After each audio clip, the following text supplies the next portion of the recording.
2015년 일본 도치기현 아시카가시 30년 경력의 화장품 판매 사업자였던 A씨는 84세의 나이에도 현역으로 일했습니다. 일뿐만 아니라 지역 모임이나 여행에도 참가하는 등 활발한 성격이었죠. 그런데 이렇게 활발하던 A씨가 돌연 자취를 감춥니다. 3월 25일 실종 전 그녀는 가족에게 다음과 같은 말을 남겼는데요. 큰 계약을 따낼지도 모르겠어. 소개해준다는 사람을 만나러 우츠노미야에 갔다 올게. 그리고 이 외출을 마지막으로 그녀는 돌아오지 않았죠.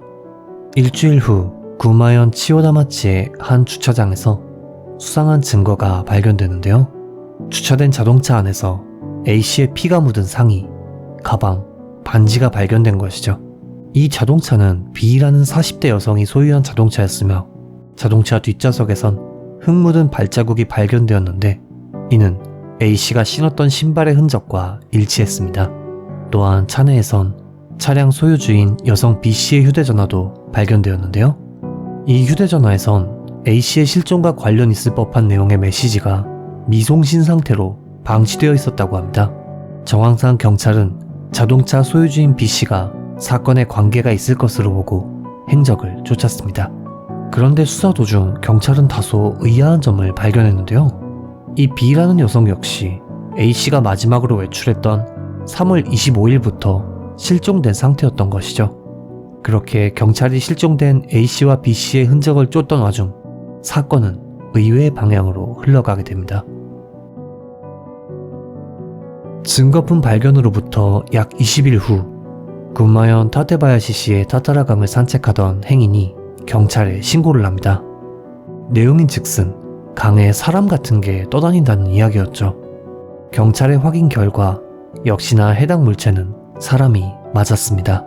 심지어 실종된 피해자 A씨의 시신으로 밝혀졌죠. 발견 당시 시신은 머리에 베개 커버 같은 것을 뒤집어 쓰고 있었고 목에는 머플러가 감겨진 상태였습니다. 이후 수사 결과 B가 A씨의 통장에서 거액의 현금을 인출한 사실이 밝혀집니다.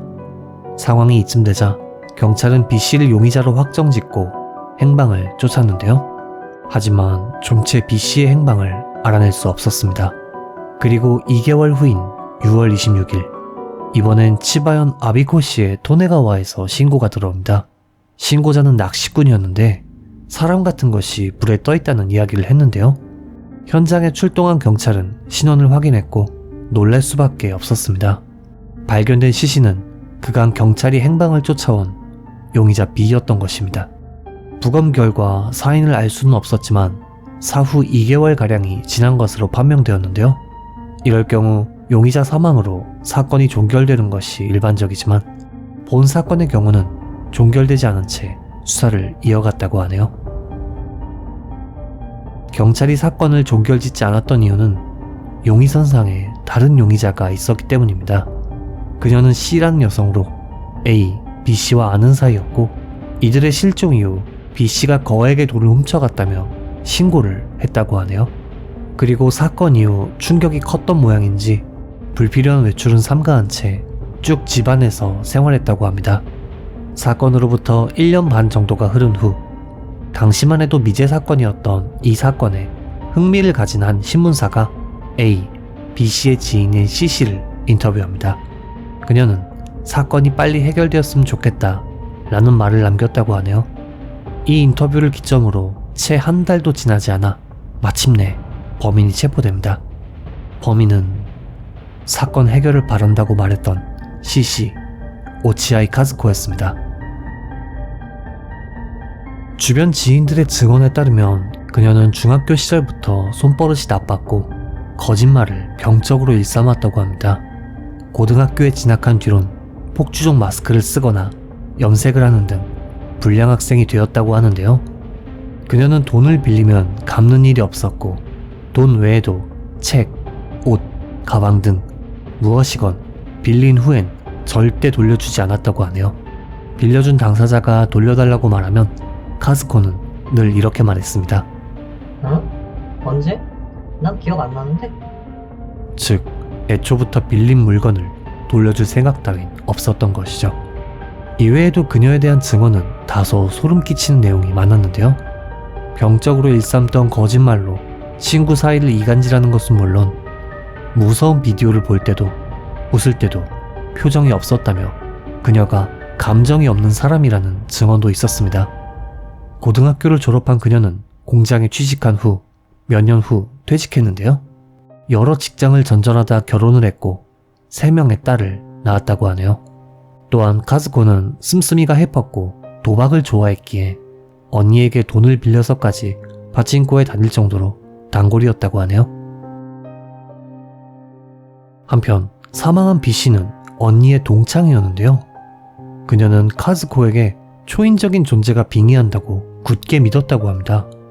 심지어 카즈코를 부를 때도 전하라는 극존칭을 사용했다고 하네요. 정황상 카즈코의 병적이고 능숙한 거짓말에 세뇌당한 것으로 파악되는데요. 이는 사실 B씨뿐만 아니라 그녀의 언니도 마찬가지였습니다.